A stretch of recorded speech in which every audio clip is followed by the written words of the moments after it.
भगवद गीता दूसरा अध्याय। संजय ने कहा, तब श्री कृष्ण ने निराश और रोते हुए अर्जुन से ये शब्द कहे। श्री कृष्ण ने कहा, अर्जुन, इस मुश्किल समय में तुम्हारे मन में यह कायरता कहाँ से आई? यह ना तो किसी श्रेष्ठ व्यक्ति के लायक है, ना ही इससे सम्मान मिलता है और ना ही स्वर्ग। इस कमजोरी को छोड़ो, यह तुम्हें शोभा नहीं देती। अपने दिल की इस ओछी घबराहट को त्यागो और खड़े हो जाओ। अर्जुन ने कहा, कृष्ण, मैं युद्ध मैदान में भीष्म पितामह और गुरु द्रोण पर तीर कैसे चला सकता हूँ? वे दोनों तो मेरे आदर के योग्य हैं। ऐसे महान गुरुओं को मारने से कहीं बेहतर है कि मैं इस दुनिया में भीख मांगकर गुजारा करूं। उन्हें मारकर मुझे जो भी सुख या धन मिलेगा वह उनके खून से सना होगा। हम यह भी नहीं जानते कि हमारे लिए क्या बेहतर है, उन्हें जीतना या उनसे हारना। धृतराष्ट्र के बेटे हमारे सामने खड़े हैं। अगर हम उन्हें मार देते हैं तो हम खुद भी जीना नहीं चाहेंगे।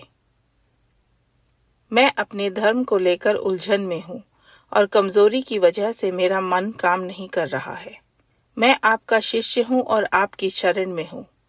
कृपया मुझे साफ साफ बताइए कि मेरे लिए सबसे अच्छा क्या है। मुझे ऐसा कुछ नहीं सूझ रहा जो मेरी इंद्रियों को सुखाने वाले इस दुख को दूर कर सके।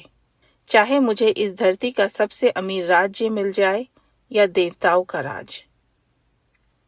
संजय ने कहा, कृष्ण से ऐसा कहकर अर्जुन ने सीधे कह दिया, मैं युद्ध नहीं करूंगा, और चुप हो गया। तब दोनों सेनाओं के बीच खड़े होकर मुस्कुराते हुए श्री कृष्ण ने उस मायूस अर्जुन से ये शब्द कहे। श्री कृष्ण ने कहा, तुम उनके लिए दुख कर रहे हो जो दुख के लायक नहीं है और बातें ज्ञानियों जैसी करते हो। समझदार लोग ना जीवितों के लिए शोक करते हैं और ना ही मृतकों के लिए। ऐसा कभी नहीं था कि मैं नहीं था या तुम नहीं थे या ये राजा नहीं थे, और ऐसा कभी नहीं होगा कि हम सब भविष्य में नहीं रहेंगे। जैसे देही इस शरीर में बचपन, जवानी और बुढ़ापे से गुजरता है, वैसे ही मृत्यु के समय वह दूसरे शरीर पा लेता है। धीर पुरुष इससे उलझन में नहीं पड़ते। अर्जुन, इंद्रियों का बाहरी चीजों से जुड़ना ही सर्दी, गर्मी, दुख, सुख पैदा करता है।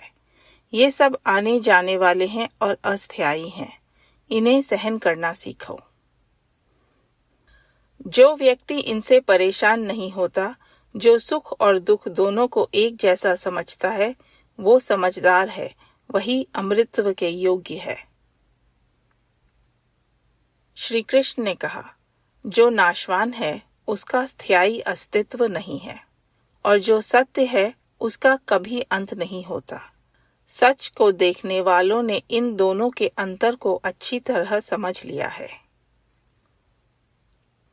जान लो कि जो पूरे शरीर में फैला हुआ है वह अविनाशी है। इस अमर देही को कोई नष्ट नहीं कर सकता। इस अविनाशी, अमर और अनंत देही के ये शरीर नश्वर कहे गए हैं। इसलिए युद्ध करो अर्जुन। जो इस देही को मारने वाला समझता है और जो इसे मरा हुआ मानता है, वे दोनों ही नासमझ हैं। यह ना तो किसी को मारता है और ना ही मारा जाता है। यह देही न कभी जन्म लेता है और न कभी मरता है। यह न कभी उत्पन्न होता है और न कभी दोबारा नष्ट होगा। यह अजन्मा, सनातन, हमेशा रहने वाला और पुरातन है। शरीर के मर जाने पर भी यह नहीं मरता। जो व्यक्ति यह जानता है कि देही अविनाशी, सनातन, अजन्मा और बदलाव से परे है, वह किसी को कैसे मार सकता है या किसी के मारे जाने का कारण कैसे बन सकता है। जैसे कोई इंसान पुराने कपड़े उतारकर नए कपड़े पहन लेता है, वैसे ही यह देही पुराने शरीरों को छोड़कर नए शरीरों में प्रवेश करता है। हथियार इस देही को काट नहीं सकते और आग इसे जला नहीं सकती। पानी इसे गीला नहीं कर सकता और हवा इसे सुखा नहीं सकती। यह देही अटूट है और इसे जलाया नहीं जा सकता। इसे ना तो गीला किया जा सकता है और ना सुखाया जा सकता है। यह सदा रहने वाला, सर्वव्यापी, अचल और सनातन है। इस देही को अप्रकट, सोच के परे और बदलाव से परे कहा जाता है। इसे ऐसा जानकर तुम्हें शोक नहीं करना चाहिए। और यदि तुम यह मानते हो कि यह देही हमेशा जन्म लेता है और हमेशा मरता है, तब भी अर्जुन, तुम्हारे पास इस तरह दुखी होने का कोई कारण नहीं है। क्योंकि जिसने जन्म लिया है उसकी मौत तय है और जिसकी मौत हुई है उसका जन्म भी तय है। इसलिए जो अटल है उसके लिए तुम्हें शोक नहीं करना चाहिए। सभी जीव जन्म से पहले छिपे रहते हैं, जीवन के बीच दिखाई देते हैं और मृत्यु के बाद फिर छुपे हुए होते हैं। तो फिर इस बात पर शिकायत करने का क्या फायदा? कोई इस देही को एक आश्चर्य की तरह देखता है, कोई इसके बारे में अजूबे की तरह बात करता है और कोई इसे अजूबे की तरह सुनता है, लेकिन इसके बाद भी इसे कोई समझ नहीं पाता। सबके शरीरों में रहने वाला यह देही हमेशा के लिए अमर है अर्जुन। इसलिए तुम्हें किसी भी जीव के लिए शोक नहीं करना चाहिए। अपने धर्म को देखकर भी तुम्हें पीछे नहीं हटना चाहिए। एक योद्धा के लिए न्यायपूर्ण युद्ध से बढ़कर कुछ भी नहीं है। अर्जुन, वे योद्धा खुशकिस्मत हैं जिन्हें बिना मांगे खुद ब खुद ऐसा युद्ध लड़ने का मौका मिलता है जो सीधा स्वर्ग के दरवाजे खोल देता है। लेकिन यदि तुम इस न्यायपूर्ण युद्ध को नहीं लड़ोगे तो तुम अपने धर्म से चूक जाओगे, अपनी प्रतिष्ठा खो दोगे और पाप के भागी बनोगे। लोग हमेशा तुम्हारी बदनामी की बातें करेंगे और एक सम्मानित व्यक्ति के लिए बदनामी मौत से भी बदतर होती है। महान योद्धा सोचेंगे कि तुम डर के मारे युद्ध मैदान से पीछे हट गए, और जो लोग आज तुम्हारा सम्मान करते हैं वे तुम्हें ओछा समझेंगे। तुम्हारे दुश्मन तुम्हारी ताकत का मजाक उड़ाते हुए बहुत सी कड़वी और बुरी बातें कहेंगे। भला इससे बढ़कर और क्या दुख हो सकता है? या तो तुम युद्ध में मारे जाओगे और स्वर्ग पाओगे, या तुम जीतोगे और इस धरती के राज को भोगोगे। इसलिए अर्जुन, खड़े हो जाओ और लड़ने का निश्चय करो। सुख और दुख, लाभ और हानि, जीत और हार को एक जैसा समझो।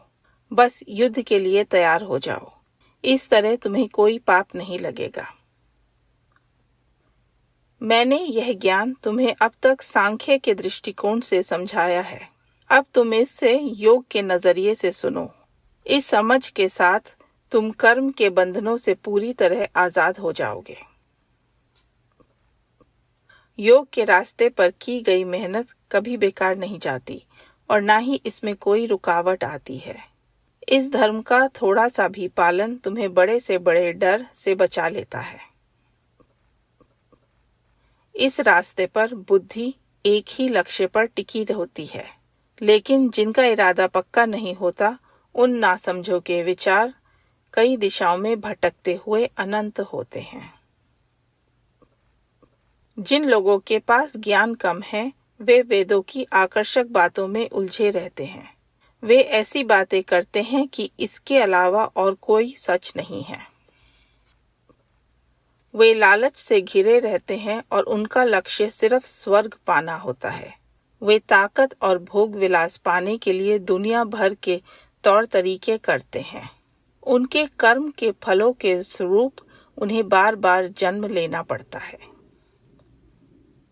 जो लोग ताकत और सुख सुविधाओं के गुलाम बन चुके हैं उनकी बुद्धि इन दिखावटी बातों में भटक गई है। वे सच जानने के लिए गहरा ध्यान नहीं कर पाते हैं।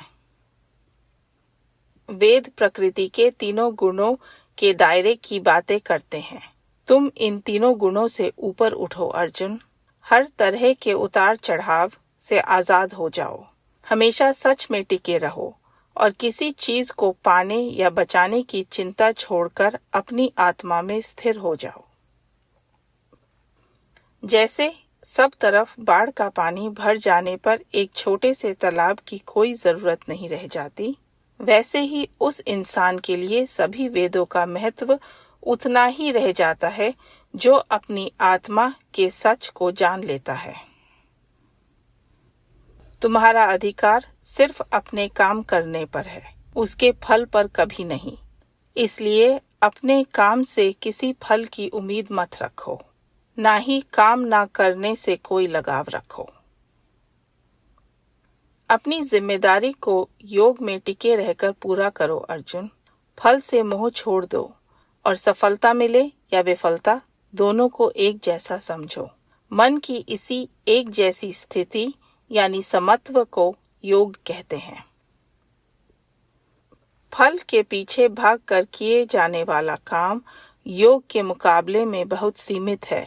जो लोग सिर्फ काम के फायदे या फल के लिए काम करते हैं वे सीमित दृष्टि वाले हैं। जो इंसान इस स्थिर मन की स्थिति में रहता है वह इसी जीवन में अच्छे और बुरे दोनों नतीजों का बोझ पीछे छोड़ देता है। इसलिए योग के लिए कोशिश करो। कर्म में निपुणता ही योग है। जो समझदार लोग अपने मन को स्थिर कर लेते हैं वे कर्म से मिलने वाले फलों को पूरी तरह त्याग देते हैं। वे जन्म मरण के इस चक्कर से आजाद होकर ऐसी स्थिति को पा लेते हैं जहां कोई दुख तकलीफ नहीं होती।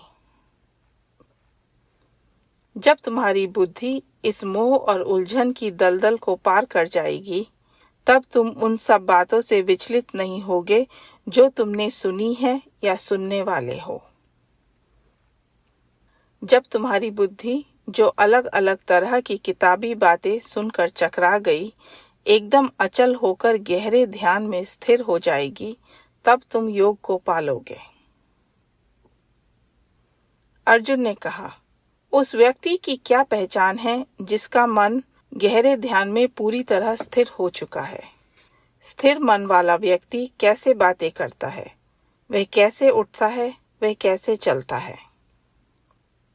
श्री कृष्ण ने कहा, अर्जुन, जब कोई व्यक्ति अपने मन की सारी बाहरी इच्छाओं को पूरी तरह छोड़ देता है और अपनी आत्मा में पूरी तरह संतुष्ट हो रहता है तब उसे स्थिर मन वाला कहा जाता है।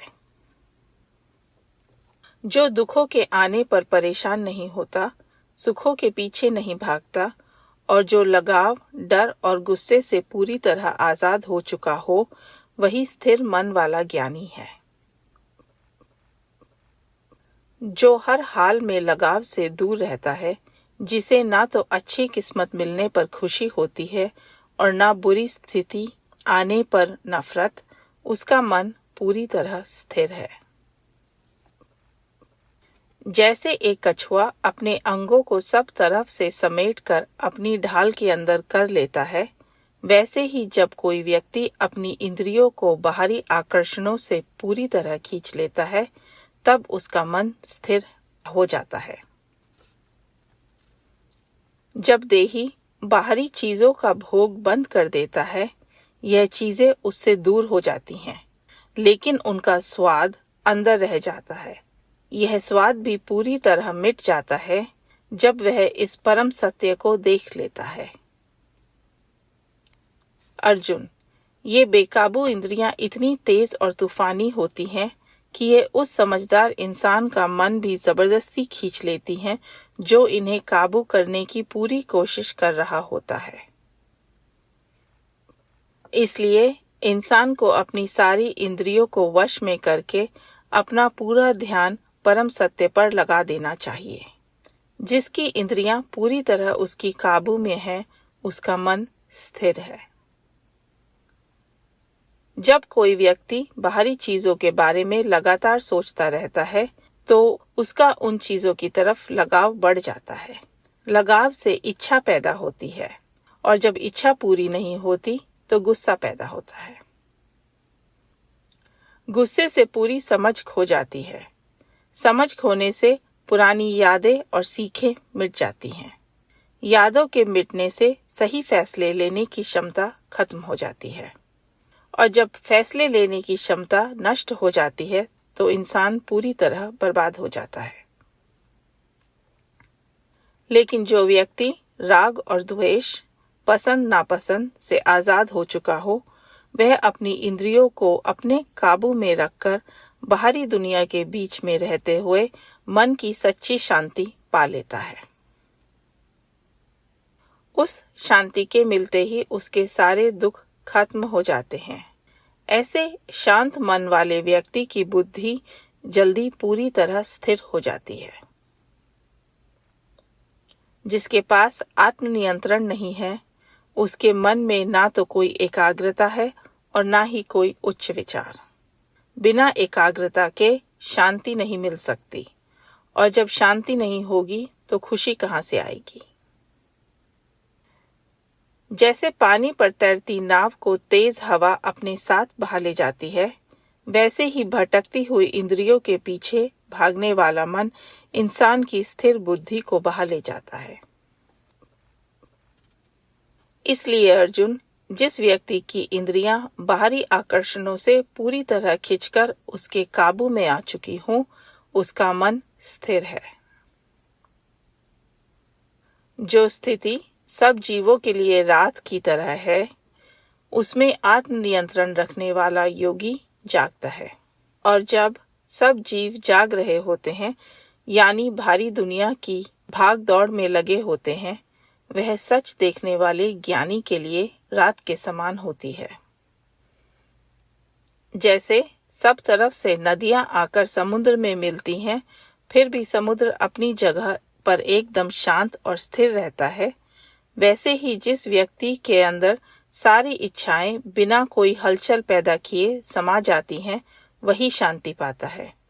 वो नहीं जो इच्छाओं को पूरा करने के पीछे भागता है। जो व्यक्ति अपनी सारी इच्छाओं को छोड़कर ममता, अहंकार और किसी भी चीज के लालच के बिना जीता है, वही सच्ची शांति पाता है। यह आत्मा की परम स्थिति है अर्जुन। इसे पा लेने के बाद इंसान कभी दोबारा मोह में नहीं पड़ता। अगर कोई अपनी मौत के आखिरी समय में भी इस स्थिति में स्थिर रहता है, वह मुक्त हो जाता है।